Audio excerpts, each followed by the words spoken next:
Hello friends, how are you? Welcome to Tripanasi Center. Let's see what is our topic today.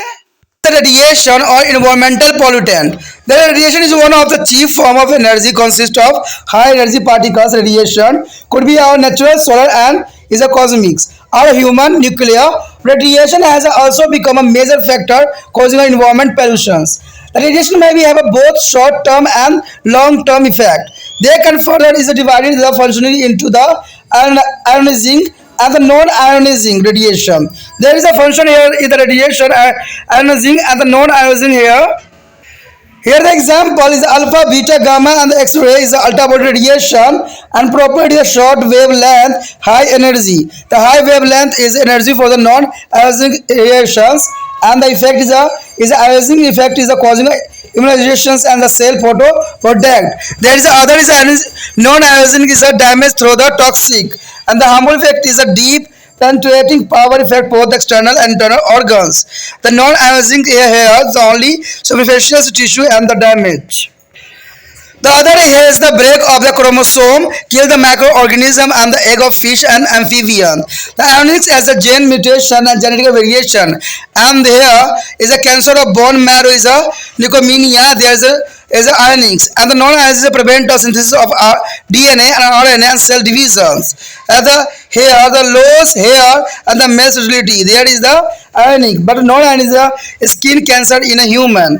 The one fact here the inhabitation of the Hiroshima, Japan exposed the nuclear weapon has no children for a long time to have a deform is the infertility or strain. There is a major fact of the Hiroshima, Nagasaki in Japan. There is a nuclear bombs are adopted. Here is the effect exposure of the ionic radiation in the living organism. The time exposure, the millisecond, few seconds, minutes, hours, and here of there. There is a millisecond is the energy absorptions and few seconds is the molecular change. And minutes is the metabolic changes, genetical change, and the here is the cell damage, is a mutation. And here to the years, the cell is a death abnormal growth. On eight list go with the death of the organism. There is a very dangerous of radiation. The nuclear radiation and the harmful effect here, radiation emitted by the nuclear substance or wastage flow out. For forming atomic power plant as atomic explosions occurs nuclear radiations. The nuclear waste is a continuously emitted radiation for every long period.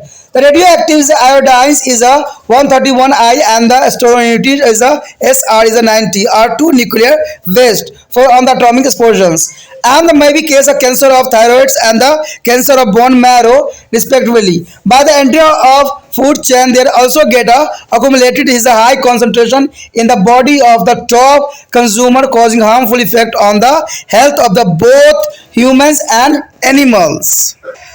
The next area nuclear power plants. The nuclear power plants help in the generated to electrically is the energy of the utilized heat generated and by nuclear radiation. And India has a one sum of the nuclear power plants at the Narora in the UP and the Kalpakam is a Tamil Nadu and Kota is a Rajasthan and etc. But some is the disposal of nuclear waste. It is similar to the disposal of nuclear waste carefully as it remains radioactive emits or radiation.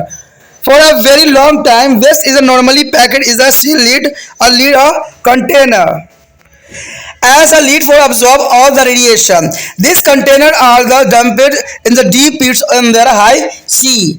And the next area of protection against radiation. How to protect is a protection against radiation? So here, exposure to radiation may be affect of both young and adult. Entry of children and the pregnant female is a prohibited in the nuclear installation. Nuclear radiation may be have to flowing harmful effect. The first is a cancer in a child. Male is a fertility and the malformation of the growing embryos. And the people working in the nuclear establishment can be provided protection against the radiation by the first is increasing the distance between to the source of radiation and the working people, and the use of lead shaded to serve absorbing of materials.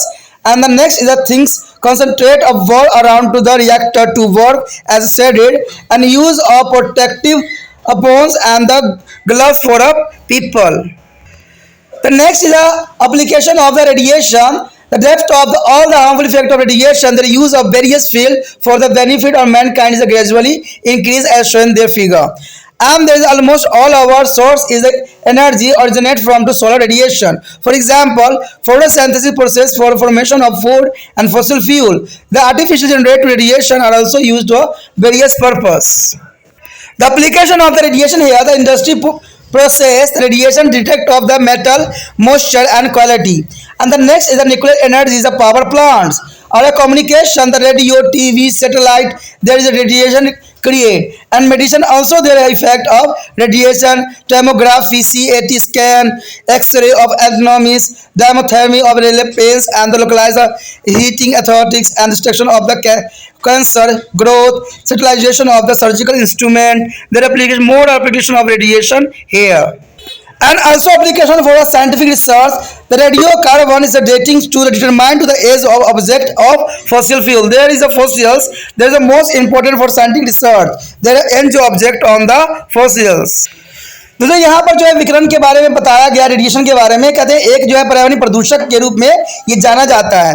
कहते हैं बहुत ही dangerous है, बहुत खतरनाक है, लेकिन बहुत से इसके एप्लीकेशन भी है। कहते हैं विकिरण ऊर्जा का एक मुख्य कारक है जिसमें ऊर्जा जो है उच्च कण होते हैं। विकिरण प्राकृतिक, सौर तथा अंतरिक्ष या मानव निर्मित नाभिकीय हो सकते हैं। विकिरण वातावरण को प्रदूषित भी करने वाला एक प्रमुख कारण भी बन सकते हैं। विकिरण का प्रभाव अल्पकालिक भी हो सकती है और दीर्घकालिक दोनों प्रकार के हो सकते हैं। यानी इसको शॉर्ट टर्म भी हो सकता है प्रभाव और लॉन्ग टर्म भी हो सकता है। कहते हैं क्रियाशील के अनुसार इन्हें विभाजित किया जाता है, जैसे आयनिकारिक यानी आयन आयोजिक्स जो है, दूसरा है अनायनकारी यानी आयनाइंस नॉन आयोजिक होते हैं। अब देखा जाए कि आयनकारी और अनायनकारी में क्या अंतर है, यानी आयोजिक्स एंड नॉन आयोजिक्स में क्या डिफरेंस है, तो हम देखते हैं। अगर देखा जाए इसका प्रकार तो उदाहरण देखोगे अल्फा, बीटा, गामा और एक्सरे, ये जो है आयनकारी के रूप में प्रेजेंट होता है, लेकिन अनायनकारी जो होता है पर्यावरणीय विकिरण के रूप में होता है। इसका गुणधर्म जो होती है लघु तरंग दैर्घ्य जो है उच्च ऊर्जा उत्पन्न करती है, जो आयनकारी करती है, और अनायनकारी जो होती है जो उच्च तरंग दैर्घ्य निम्न ऊर्जा उत्पन्न करती है। और इसका प्रभाव क्या होता है, कोशिकाओं में आयनकारीकरण से प्रकाशीय उत्पाद होता है, यानी आयनकारी से उत्पन्न होती है। और यहाँ पर जो है अनयनकारी जो होती है वो विषमता पादों में क्षति पहुंचाती है।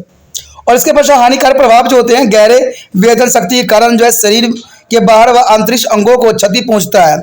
अगर दूसरी तरफ देखा जाए तो यह केवल बाहरी ऊतकों को क्षति पहुंचाती है, जैसे सूक्ष्म जीवों को मारना, मछलियों व उभयचरों को, अंडों को विनाश करना, इसका सबसे बड़ा जो है नुकसान होती है। अब देखा जाए हानिकारक जो है इसमें गुणसूत्र क्रोमोसोम का टूटना, जीन उत्पादित और अनुवांशिक परिवर्तन भी देखने को मिलेगा, और अस्थि मज्जा का कैंसर, बालों का गिरना, नरबंधता, इस सारे कुछ जो है अयनकारी में है। पर अनयनकारी में क्या होती है कि डीएनए और आरएनए के संश्लेषण पर रोक और कोशिका विभाजन मानव में त्वचा कैंसर भी उत्पन्न कर देता है।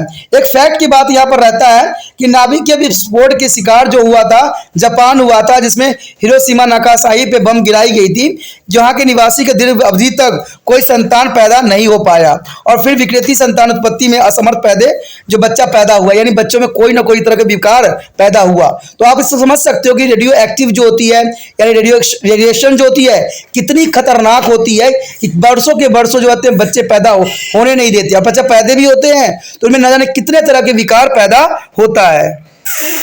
यहाँ पर देखा जाए तो सभी प्राणियों के अयनकारी विकिरणों के पड़ने का प्रभाव आपके समक्ष दिया गया। देखिए मिली सेकेंड में क्या होता है, ऊर्जा अवशोषण होता है, कुछ सेकंड में क्या होगा, आणविक परिवर्तन होगा, और मिनट में क्या होगा, अपचायिक परिवर्तन हो जाएगा, जिसमें अनुवंशिक परिवर्तन को भी देखने को मिलेगा। घंटों में जो होता है जो है कोशिका क्षति हो जाती है और बाद में उत्पीड़ित हो जाती है।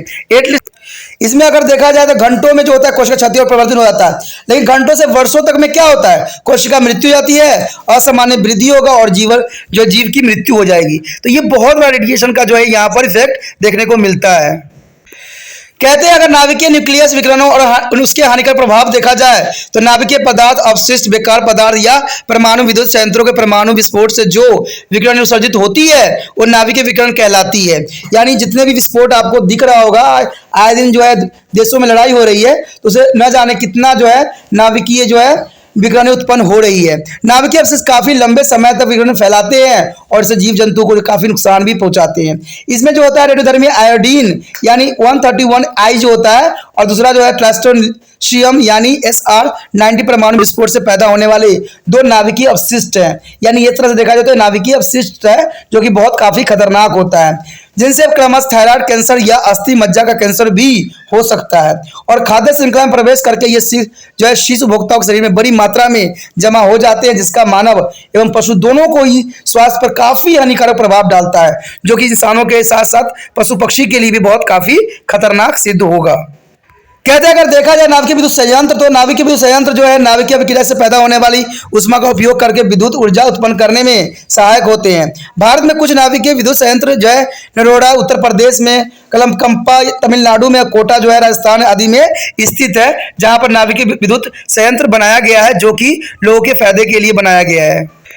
कहते हैं अगर देखा जाए तो नाभिकीय अपशिष्ट का निस्तारण या निपटान कैसे किया जा सकता है। कहते हैं नाभिकीय अपशिष्ट का सावधानी पूर्वक निस्तारण किया जाना आवश्यक है, क्योंकि यह जो है रेडियोधर्मी रेडियो सक्रिय होने के कारण लंबे समय तक विकिरण जो है उत्सर्जित करता रहता है। और अपशिष्ट को सामान्यतः शीशे से जो है सील बंद डिब्बों में बंद किया जाता है, क्योंकि शीशा सभी विकिरणों को अवशोषित करता है। उसके बाद इन डिब्बों को गहरे गड्ढे या तल से काफी दूर खुले समुद्र में डाल दिया जाता है। अगर देखा जाए विकिरण सुरक्षा हम कैसे कर सकते हैं, तो विकिरणों के शरीर पर पड़ने से बच्चे एवं वयस्कों दोनों को प्रभावित हो सकता है। और बच्चे एवं गर्भवती महिलाओं का जो है नाभिकीय संयंत्र में प्रवेश वर्जित देखा गया है। अब कहीं भी एक्सरे करवाने जाओ, कहीं भी अल्ट्रासाउंड करवाने जाओ, कहीं भी एक्सरे होती है या कहीं भी जो है सिटी स्कैन होती है, तो वहां पर जो है महिलाओं को जो है प्रवेश वर्जित कर दिया जाता है, क्योंकि वो गर्भवती महिलाओं के लिए बहुत ही खतरनाक सिद्ध हो सकता है। नाभिकीय विकिरण को हानिकारक प्रभाव जो है नीचे दिखाया गया है। इसमें जो सबसे बड़ा जो प्रभाव देखने को मिलता है वो है बच्चों में कैंसर। उसका नरपुष्टता यानी जो है बांझता भी इसी वजह से होता है, जो पिता नहीं बन सकते हैं, तो उसका सबसे बड़ा कारण जो होता है विकिरणों के प्रभाव भी होता है। ठीक है, बढ़ने वाले भ्रूण में विकास में भी ये काफी बाधा उत्पन्न करती है। नाभिकीय संस्थानों में कार्य करने वाले लोग को जो है विकिरणों से बचने के लिए निम्न प्रकार सुरक्षा प्रदान की जाती है।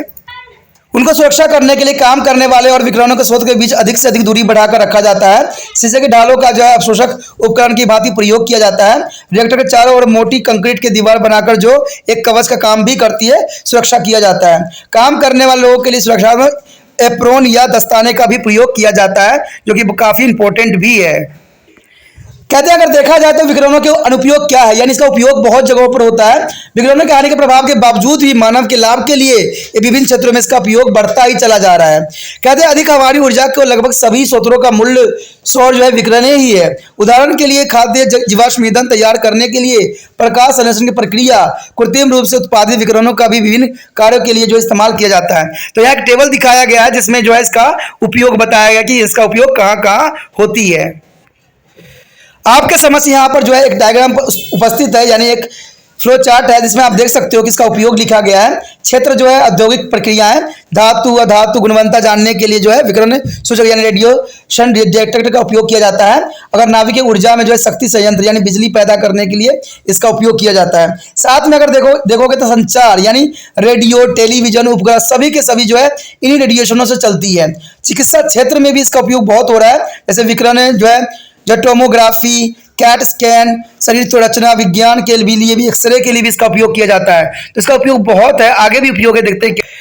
साथ में इसका एक ही स्थान पर गर्मी देकर जो है दर्द से छुटकारा देने के लिए भी जो है डायथर्मी जोड़ों में दर्द के लिए भी किया जाता है। कैंसर की वृद्धि का नाश जो है सर्जिकल उपकरणों को जो है निम्नलिखित करने के लिए, यानी जो सर्जिकल इंस्ट्रूमेंट होता है तो इसको रेडिएशन से जो है कीटाणु मुक्त किया जाता है। तो ये भी बहुत बड़ा उपयोग इसका होता है। कहते हैं वैज्ञानिक अनुसंधान में जो है रेडियो कार्बन द्वारा काल निर्धारण यानी वस्तुओं के जीवाश्म की आयु ज्ञात करने के लिए भी हम रेडिएशन का ही उपयोग करते हैं। तो दोस्तों यही बात मैं इतना ही कहूंगा कि रेडिएशन जितना खतरनाक है उतना उपयोगी भी है, लेकिन इंसानों को इसको विवेकपूर्ण इस्तेमाल करने की आवश्यकता है और साथ में सावधानी बरतने की आवश्यकता है। तो ये चीज जो है हमारे लिए वरदान भी सिद्ध हो सकती है और हमारे लिए विनाशक सिद्ध भी हो सकती है। दोस्तों इसी के साथ हमारा ये चैप्टर खत्म हो जाता है। आगे का चैप्टर देखना मत भूलना कि आगे चैप्टर अत्यंत महत्वपूर्ण होगा और उसमें हम बहुत कुछ जानेंगे भी और सोचेंगे भी।